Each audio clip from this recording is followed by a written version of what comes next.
Gloria a Dios. Amén. ¿Cuántos están bendecidos de estar en la casa del Señor? Amén, amén. ¿Cuántos estuvieron aquí este fin de semana durante algunos? Eso fue tremendo. Fue tremendo la movida del Señor. Y interesantemente hubo tiempos donde no se estaba hablando. Hubo como silencio, pero en esos tiempos de silencio, como que Dios nos habló. Yo no sé si usted experimentó lo mismo, pero ese tiempo de silencio, el Señor comenzó a hablarme a mí, tremendamente. Y estaba yo parado ahí, el Señor me estaba hablando y me trajo, dijo varias cosas que eran sumamente importantes, pero una de las cosas que dijo fue que nos trajo al capítulo 17 de San Juan. Y ahí el Señor se está preparando, ¿verdad?, para lo que tenía que hacer. Y dice: Padre, la hora ha llegado, glorifica a tu Hijo para que también tu Hijo te glorifique a ti, como le has dado potestad sobre toda la carne, para que dé vida eterna a todos los que le diste. En el versículo 3 dice: y esta es la vida eterna, que te conozcan a ti. No que aprendan de ti, no que se memoricen un mensaje, no es una teología, que te conozcan a ti, el único Dios verdadero, y a Jesucristo, a quien has enviado, que te conozcan a ti. El apóstol Pablo nos dice en el libro de Filipenses, capítulo 3, versículo 10, habla de su deseo. Dice: a fin de conocerte y el poder de tu resurrección y la participación de sus padecimientos, llegando a ser semejante a Él en su muerte. Llegando a ser semejante a Él en su muerte. El punto es que nuestro deber, ¿verdad?, es conocerlo. Eso no es un mensaje, el Evangelio no es un mensaje, es una persona. Voy a repetir, el Evangelio no es un mensaje, es una persona. En el principio era el verbo era con Dios y el verbo era Dios.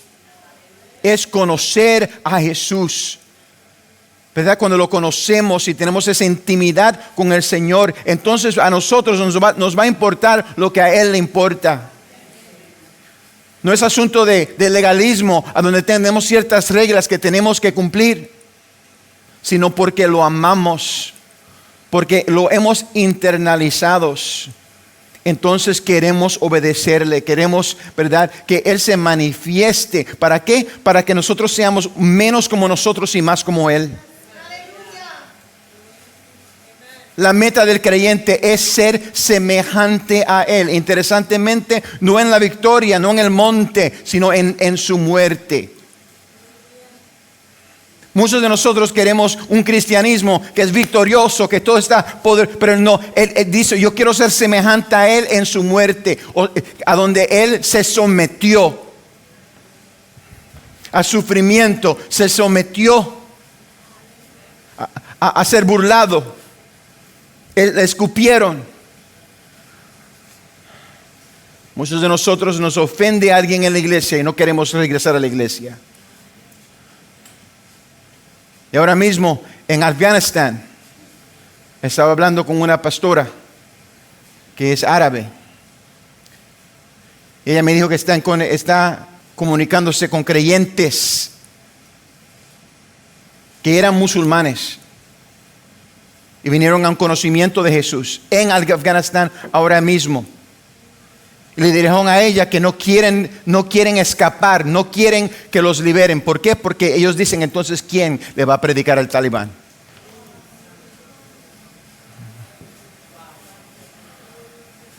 A un musulmán que se coge convirtiéndose al cristianismo, la paga. Mira, ahora mismo hay otros países musulmanes que están tratando de salvar a cristianos. ¿Por qué? Porque reconocen que el talibán es diferente. Allá te queman vivo.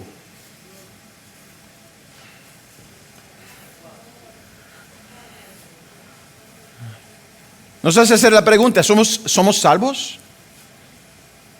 Vemos una nube como que va a llover y quizás no voy a la iglesia hoy. Y allá en Afganistán dicen, no, yo sé que quizás esta semana muero y me matan a los hijos, pero ¿cómo? ¿Quién le va a predicar el evangelio a esta gente que son seres humanos como yo? Caídos, confusos, enredados en una cosa diabólica, pero como quiera, Dios los puede liberar. Me salvó a mí, como también los puede salvar a ellos también. La pregunta esta mañana es, ¿eres hijo de Dios? Yo no sé si usted sintió esto este fin de semana, pero llegó un punto donde uno se hizo, yo me tuve que hacer la pregunta, ¿tú conoces a Dios? Yo no sé si le pasó, quizás es solamente su pastor. Perdónenme. Pero yo digo, ay Señor, he perdido, me he metido tanto en el ministerio a donde ya tú no importas.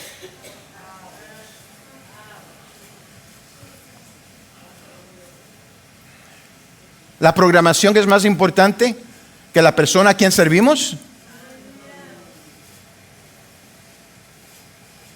Yo he oído pastores decir, ¿cuántos han oído esto? En el servicio de nosotros le damos lugar al Espíritu Santo. ¡Qué estupidez! ¿Cómo que le damos lugar al Espíritu Santo? Yo soy tan generoso, Espíritu Santo, yo soy tan buena persona que te voy a dar unos minutitos en el servicio.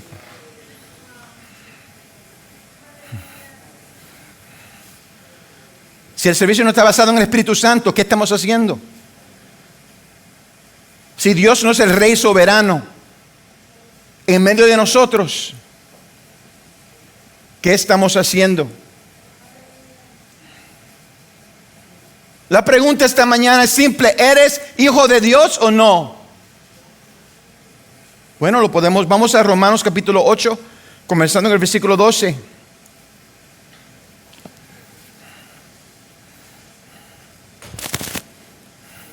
Dice eso, así que hermanos, deudores somos, no a la carne, para que vivamos conforme a la carne, porque si vivéis conforme a la carne, moriréis.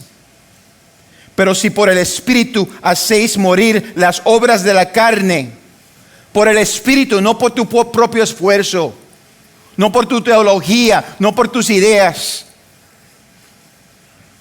pero si por el Espíritu hacéis morir las obras de la carne, viviréis. Versículo 14. Todos los que son guiados por el Espíritu de Dios.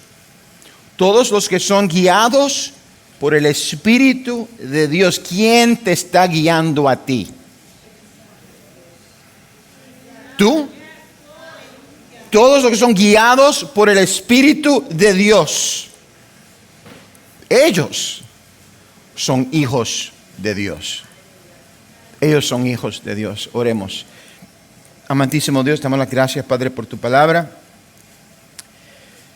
Señor, muévete en medio de nosotros.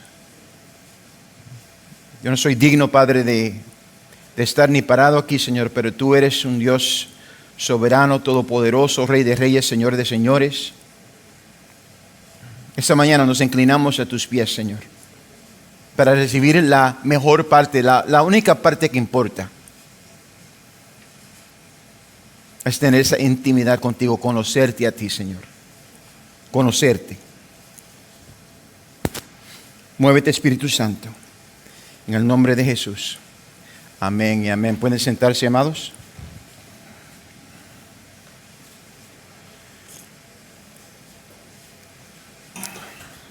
Romanos capítulo 7 es el pasaje bíblico para mí más favorito,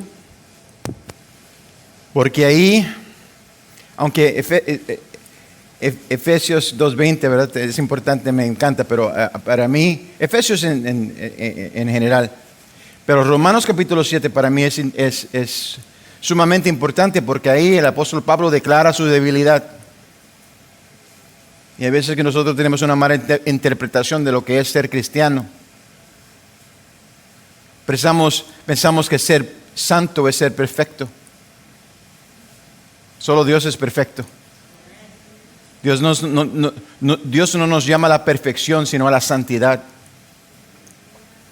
¿Y qué es la diferencia? Una persona santa es una persona que obviamente se ha separado para el servicio de Dios. Una persona que está disponible a la voluntad de Dios. Una persona que piensa, es como un siervo fiel, ¿verdad? En una casa humana, a donde antes de irse para su casa al fin del día, primero va a donde el gerente y le dice: hay otra cosa que necesitas de mí. Hay otra cosa que necesitas antes que yo me vaya. Porque si hay otra cosa que necesitas, interrumpo todo. Porque tú eres el que importa aquí. ¿Tenemos nosotros la misma actitud cuando viene a nuestro servicio a Dios? Romanos capítulo 8 establece, después que él confiesa su debilidad,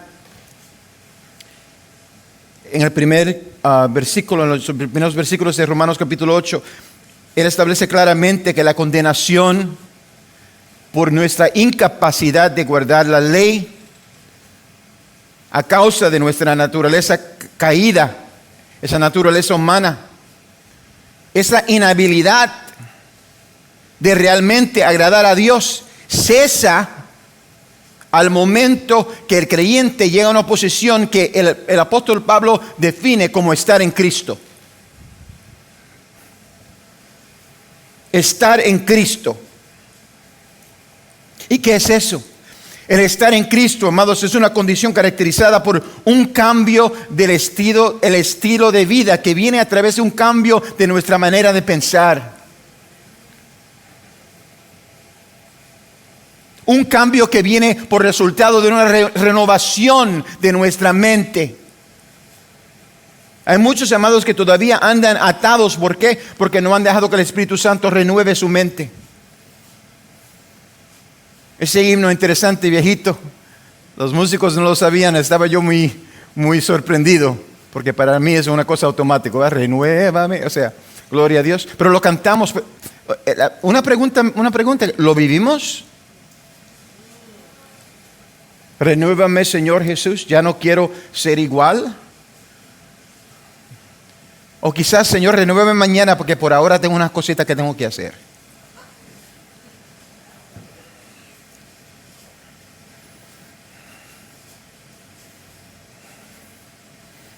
Pablo señala que alguien que está en Cristo no caminaría según la carne.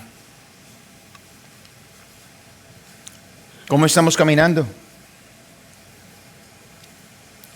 Versículo 1 dice: ahora pues ninguna condenación hay para los que están en Cristo.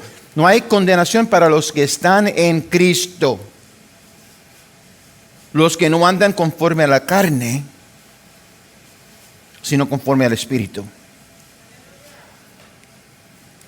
¿Qué es el significado de esto? Esto, amados, habla de un deseo deliberado por parte del creyente a someterse a la voluntad de Dios. Habla de una persona que no solo ora, hágase su voluntad, sino que realmente busca hacerlo. Quiere que se vea como una realidad en su vida cotidiana. Se aplica a las personas que no meramente invocan la voluntad de Dios. Porque cuando estamos aquí todos queremos hacer la voluntad de Dios. Pero cuando salimos de esa puerta, ¿qué queremos hacer? Se aplica a aquellos que quieren realmente conocer y vivir sus vidas según la palabra del Señor, en lugar de ser guiados por sus propios impulsos carnales y egoístas. Jesús, ¿cuántos han oído de Él? Una persona muy interesante, Jesús. Otro título, ¿verdad? Rey de reyes y Señor de señores. Otro título, Alfa y Omega. Ese es Jesús. Yo tenía un amigo mío llamado Jesús de Jesús.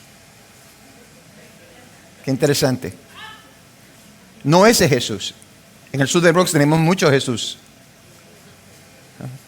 Pito y Jesús. Y Junior. Gloria a Dios. En una área puertorriqueña. Gloria a Dios. No ese Jesús. Este Jesús. Este Jesús. Se sometió a la voluntad de su Padre sobre todas las cosas. En uno de los momentos más humanos de Jesús, en el jardín de Getsemaní, es interesante, pero busqué la palabra. El pastor ayer dijo que Getsemaní era oprimir, significaba oprimir. Y las raíces de la palabra es eso, porque habla de higuera, ¿verdad? Habla de cuando se machuca las uvas para hacer el vino o para hacer el aceite. Gloria a Dios. Él está en el jardín de Getsemaní y ora. En el capítulo 22, versículo 42 dice: Padre, si quieres, pasa de mí esta copa, pero no se haga mi voluntad sino la tuya. Entonces se apareció un ángel del cielo para fortalecerlo. Jesús mismo tuvo necesidad de ser fortalecido. Lleno de angustia, oraba más intensamente y era su sudor como grandes gotas de sangre que caían hasta la tierra.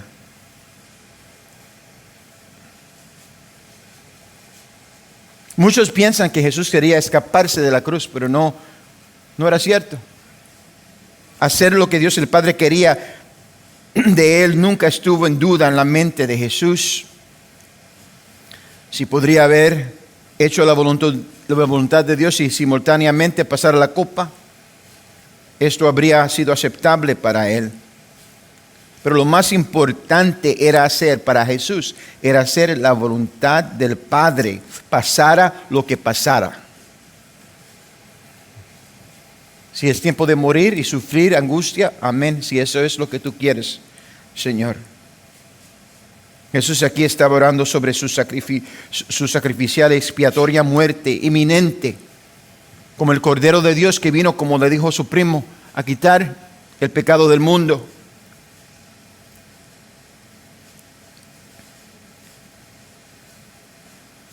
Estaba ya a punto a hacer el acto más importante que cualquier ser humano a lo largo de toda la historia humana pudiera hacer. Sin embargo, para Jesús, hacer la voluntad del Padre era lo más importante.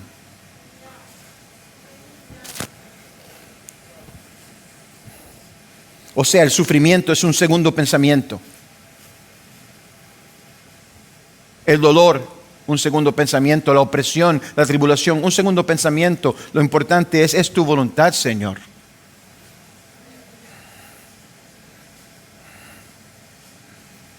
Dios había bendecido a Israel y había traído al pueblo a la tierra prometida. Una vez allí, Josué les profetizó a todos ellos diciéndole: así dice el Señor. Josué 24:13. Os di la tierra por la cual no trabajasteis, y las ciudades que no edificasteis, y en las que ahora habitéis, y coméis de las viñas y olivares que no plantasteis.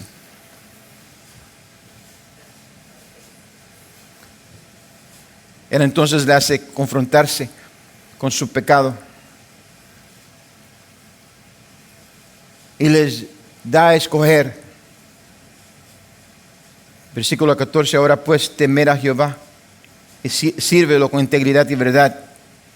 Quita de medio de vosotros los dioses a los cuales sirvieron sus padres al otro lado del río de Egipto, y sirvan a Jehová. Si mal os parece servir a Jehová,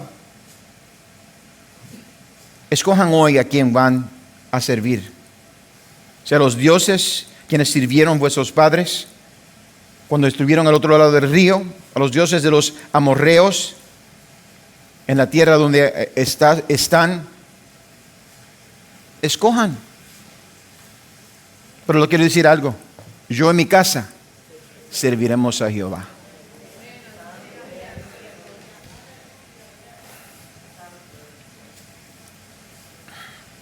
Del mismo modo, todos nosotros tenemos la misma opción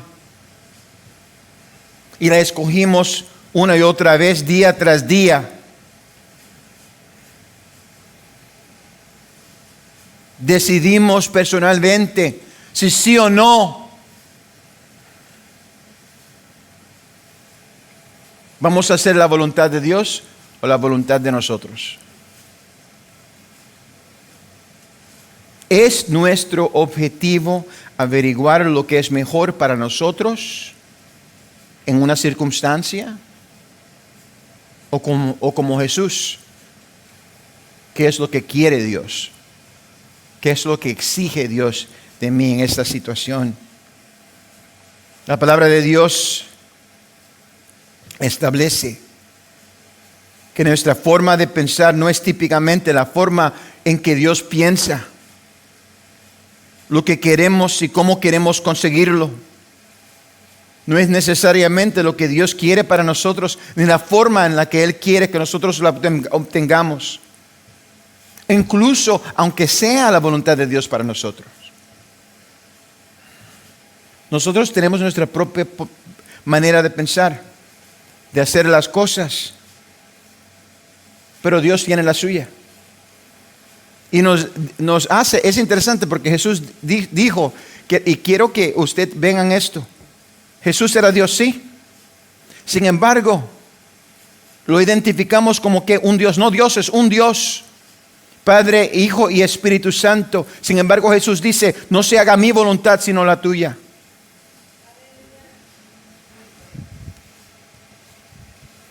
Hasta Jesús como hombre tenía su propia voluntad. Y esa voluntad que Él tenía, esa voluntad de Él humana, Él tenía que someterla al Padre.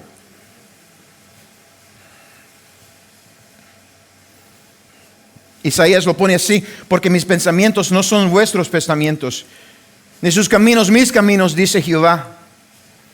Como son más altos los cielos que la tierra, así son mis caminos más altos que sus caminos, y mis pensamientos más que sus pensamientos. La mayoría de la iglesia de Jesucristo ahora, desgraciadamente, están pensando con pensamientos bajos. Hablamos del mundo, pero nos hemos convertido en el mundo.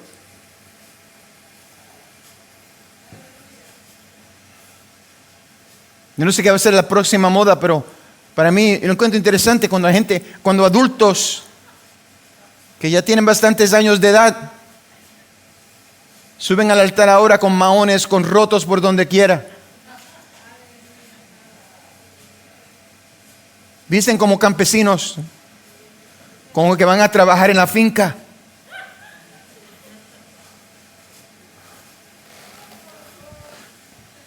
Con una camisa muy pequeña y tatuaje por donde quiera. Jesús.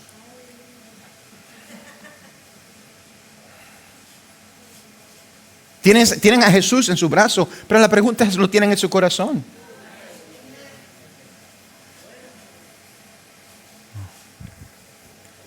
Le puedo decir algo, voy a ser franco.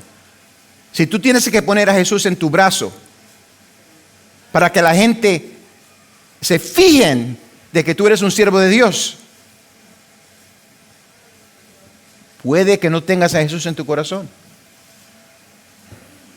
Porque esa luz no brilla de afuera para adentro, brilla de adentro para afuera.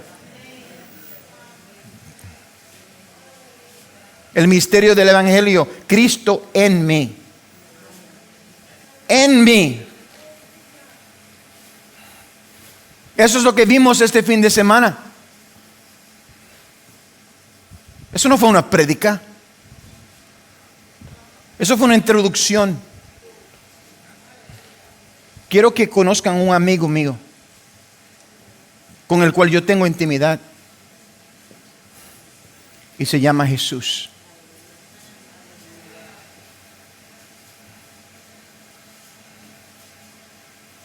Una cosa que dijo que me impresionó es que el problema más grande que ve en la iglesia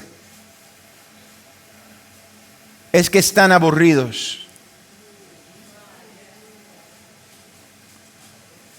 Estamos buscando la próxima cosa. No es la cosa, es la persona. Que es Jesús y siempre ha sido Jesús.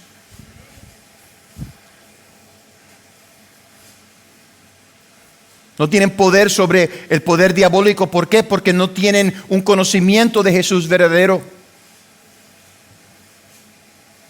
Porque el que conoce a Jesús verdaderamente, cuando meramente menciona el nombre de Jesús, los demonios tiemblan. Tiemblan. Estar en Cristo es caminar en el Espíritu. Y caminar en el Espíritu intencionalmente es someter nuestra voluntad diariamente a Dios. El que me quiera seguir tiene que levantar su cruz. Muchos de nosotros creemos que levantar la cruz es alguna dificultad, alguna prueba que tenemos, algún inconveniente. La cruz más grande que tenemos nosotros. Me gusta correr en bicicleta. Tengo que hacerlo más. Pero el problema es que vivo en un sitio donde hay muchos montes. Amén. Hay muchos montes. Amén. Y cuando yo estoy corriendo la bicicleta aquí en Jersey City no hay problema. Pero esa última hamburguesa hace una diferencia grande cuando uno tiene que subirla por un monte.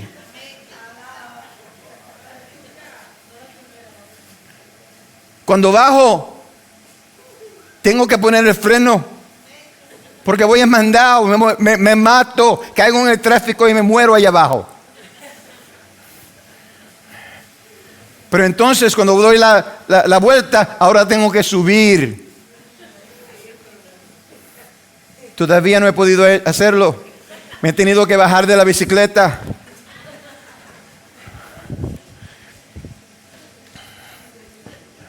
Me gusta correr la bicicleta, me gozo. Pero el impedimento más grande que tengo yo soy yo mismo.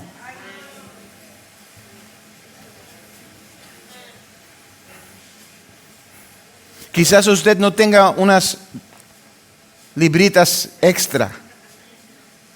Amén. Pero quizás están cargando otra cosa. Quizás tienen motetes que están escondidos,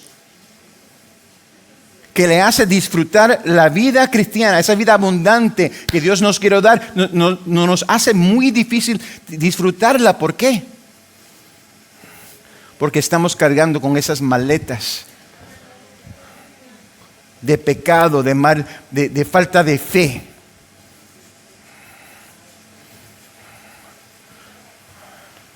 Hay muchos por aquí en esta iglesia que están enfermos físicamente. ¿Por qué? Porque no están caminando en fe. Perdóname.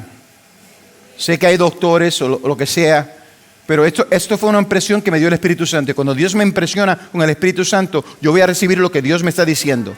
Y lo que Dios me dijo a mí, esta persona está ahí enferma porque no tiene fe. Dice que tiene fe. Una cosa es decir que tiene fe, otra cosa es andar en fe.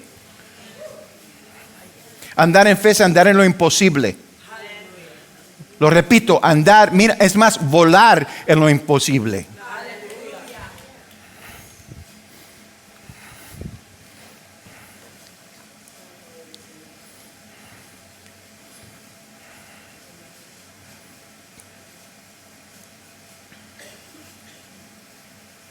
Tenemos que andar en Jesús, someternos a su voluntad incluso cuando decimos las cosas que se supone debemos hacer o no hacer en nuestro diario caminar. Santiago lo dice claramente en Santiago capítulo 4. Dice, vamos ahora, los que dicen hoy y mañana iremos a tal ciudad, estaremos allá un año y negociaremos y ganaremos. cuando no saben lo que será mañana. Pues ¿qué es nuestra vida? Ciertamente es neblina que se aparece por un poco de tiempo y luego se desvanece. En lugar de lo cual debieras decir: si el Señor quiere, viviremos y haremos esto o aquello. Lo leemos rápidamente, pero no, ¿lo vivimos? Tenemos que continuamente hacernos la pregunta: ¿qué es la voluntad de Dios para mí? La pregunta que fluye naturalmente entonces es: ¿cómo podemos saber que algo es o no es la voluntad de Dios para nosotros? La respuesta es, por supuesto, buscar el consejo espiritual de Dios, pero también el consejo del liderazgo que Dios ha puesto sobre nosotros.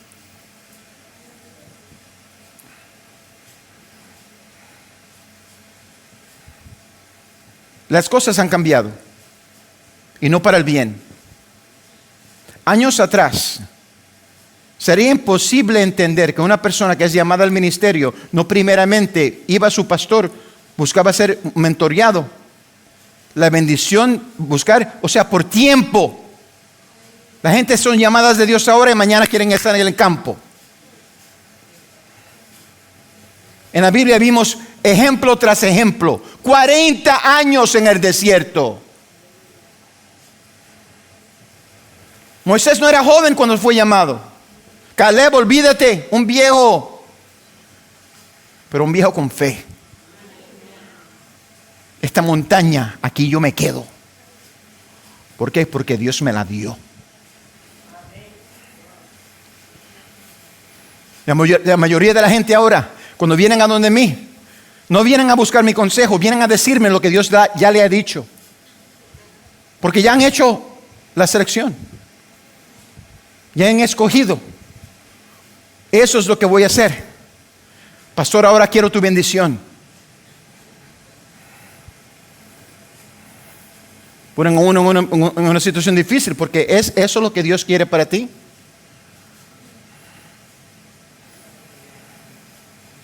Queremos hacer tanto allá,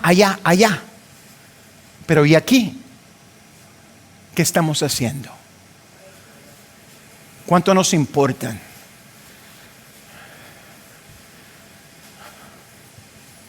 Que Dios me escoja para mí es un milagro, porque Dios tiene mucha más fe que yo, o en mí, voy a decir.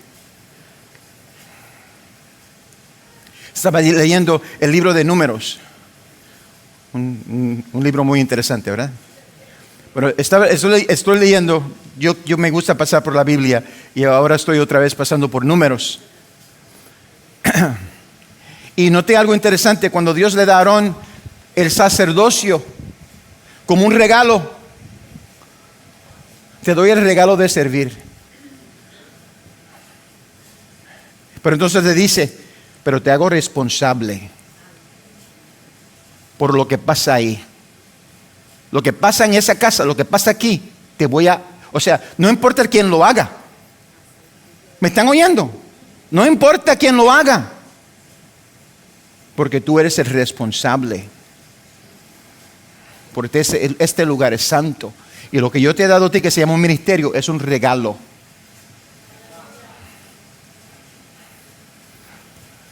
¿Por qué es importante? Porque regalos tenemos que ser agradecidos. Tenemos que expresar nuestro agradecimiento a la persona que nos da el regalo. ¿Por qué? Porque no es asunto de nosotros. Uno no recibe un regalo por capacidad.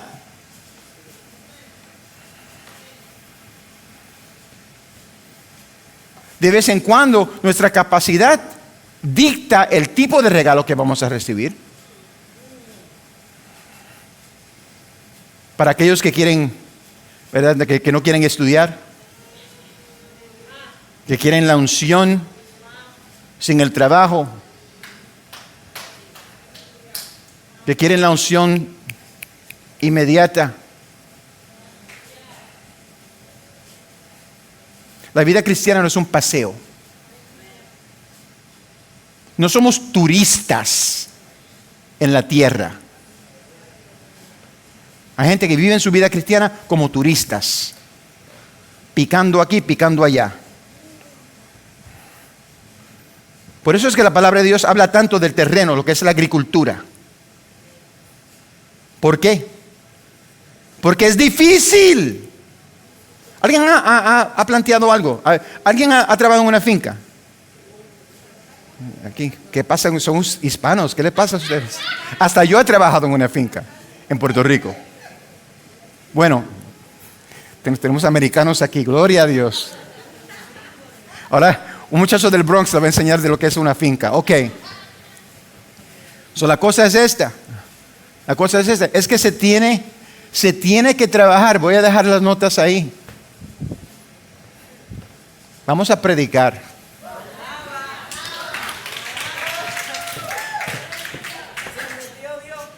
Gloria a Dios, se metió Dios.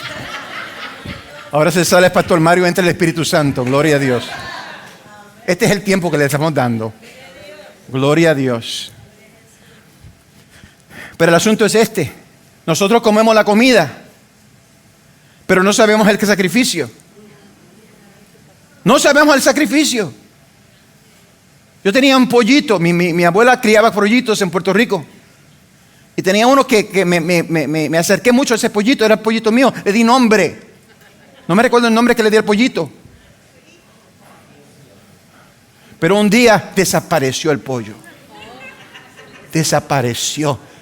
Mi corazón estaba quebrantado y estaba, ay Señor, alguien me ha robado el pollito.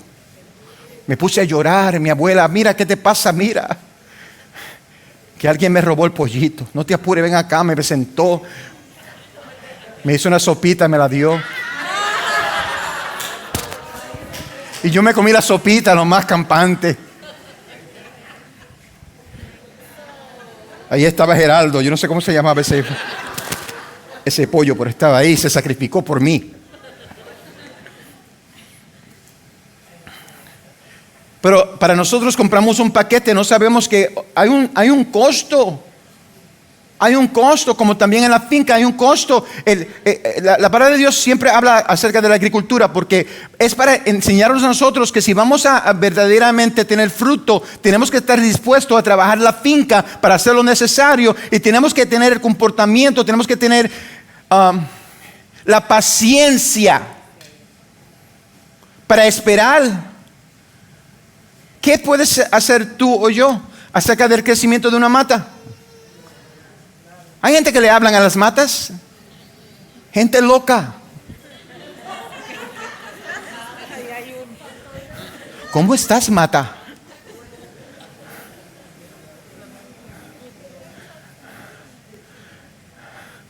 El carbono dióxido, ¿verdad? El carbon dioxide que sale. Estoy bendiciendo a la mata. No estás aburriendo a la mata quizás, porque no se está oyendo. Porque eres loco. Pero el punto es este, es que es asunto de Dios. El crecimiento es asunto de Dios. El crecimiento mayor, la mayor parte del crecimiento de una mata ocurre bajo la tierra. Sin sol no pueden vivir, ¿verdad? Porque necesitan fotosíntesis, ¿verdad? Pero antes de salir está ese crecimiento, el crecimiento explosivo, el milagro, ocurre bajo la tierra. En la oscuridad, en tu cuarto de oración, cuando nadie te ve, cuando estás pasando tiempo. Él me hizo una pregunta ayer allí en la oficina, el pastor Russell. Le dije que yo era un cabeciduro y que para mí fue muy difícil ser bautizado por el Espíritu Santo, porque yo quería estar en control. Hasta ahora, gracias a Dios por mi esposa que me ha enseñado, gloria a Dios, que de algunas cosas no estoy en control. Amén. Pero me dijo, cuando fuiste bautizado por el Espíritu Santo, ¿cómo fue que el Espíritu Santo te capacitó a ti? ¿Qué recibiste? ¿Cómo fuiste capacitado por el bautismo del Espíritu Santo? Yo nunca había oído esa pregunta, una pregunta interesante. Mi respuesta En ninguna manera. El bautismo del Espíritu Santo, para mí, yo ya estaba enseñando, ya estaba predicando, estaba guiando a gente al Señor. Ya me habían puesto como en una iglesia pentecostal donde nadie podía ministrar a menos que no sea bautizado por el Espíritu Santo. Mi pastor me puso a mí a enseñar a los jóvenes.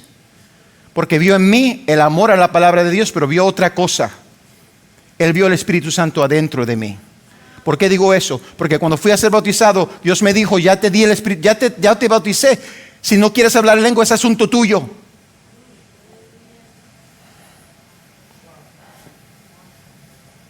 ¿Y qué hizo el bautismo para mí? Nada, meramente que me llevó a otro nivel de intimidad con Dios personal.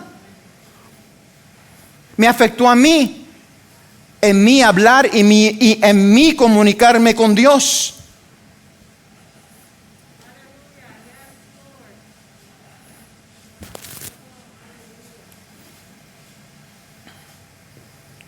Pero coge tiempo, amados hermanos. Aquí estamos en un sitio donde todo es personaje, todo es programa, todo es tecnología.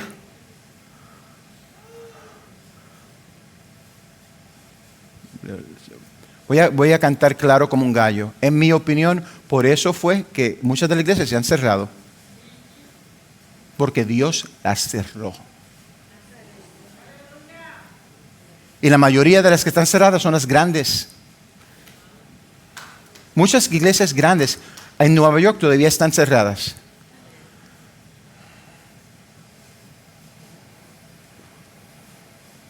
¿Por qué? Porque lo dice la ley. ¿A dónde están los pastores arrestados? Es más, me cierra la iglesia. Amén. Vamos a tener 400 células por toda la ciudad de Nueva York. Ciérrame. Porque vamos a expandir, vamos a crecer. Algo pasa cuando el pueblo de Dios realmente sufre, cuando le quitan el straw para hacer los ladrillos. No sé cómo se dice en español. Que le quitaron, ¿verdad? Dice que para castigar a Israel. Para hacer su esfuerzo más duro, le quitaron el straw, le quitaron eso. ¿Y sabe lo que dice la palabra de Dios? Se multiplicaron. Crecieron más.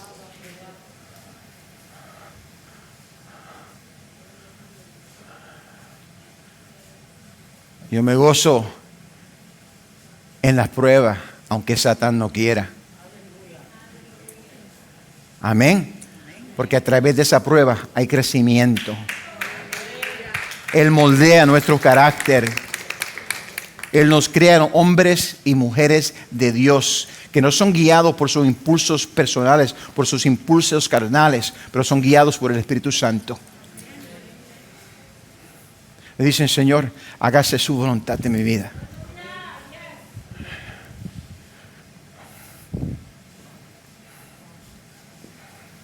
Lo último que yo quería hacer es un pastor. De vez en cuando me burlaba de los pastores. Un poquito. Yo era un muchacho pentecostal, pero como quiera. Cuando vi a los pastores guiando la guagua, recogiendo a los hermanitos, yo, wow, qué gracioso, qué lindo. Amén. Me puse a estudiar para ser doctor médico después de... Tuve un problema personal y me fui a la industria. Y trabajé en industria por muchos años. Director, vicepresidente de compañía, lo que sea. Haciendo lo mío. Y me recuerdo cuando Dios me llamó al pastorado. Y yo me recuerdo una vez que yo estaba en una guagua vieja, Ford, que se me rompía cada 2 minutos. Estaba yo trepándome por otra montañita ahí con esa guagua. Y le estaba poniendo la gasolina hasta el piso. Y me estaba... y yo estaba orando, Señor, ayúdame, Señor, a subir esta montaña, no espiritual, literalmente, a llegar a la luz. Y me di cuenta, wow, tú eres un pastor guiando la guagua, recogiendo los hermanitos.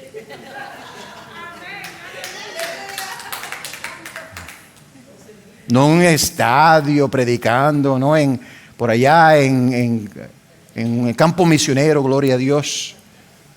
No. En Harlem, una bloque donde están vendiendo droga, tratando de mover esa guaguita de unos 50 pies.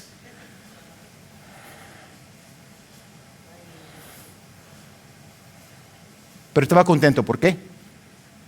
Le puedo decir con toda franqueza, esa no era mi voluntad. Yo dejo la guagua ahí, me salgo y me voy.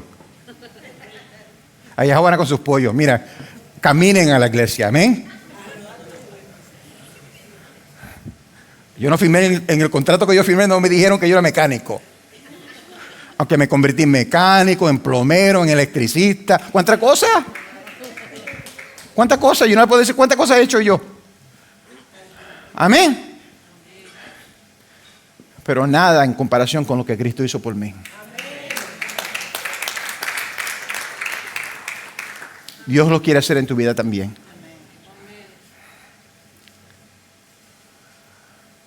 La pregunta: ¿somos hijos de Dios? Respuesta: ¿estamos haciendo lo que a nosotros nos da la gana? ¿Estamos siguiendo a nuestros sueños? ¿O estamos humildemente sometiéndonos a la voluntad de Dios en nuestras vidas? Inclinemos nuestros rostros. Todos los rostros inclinados.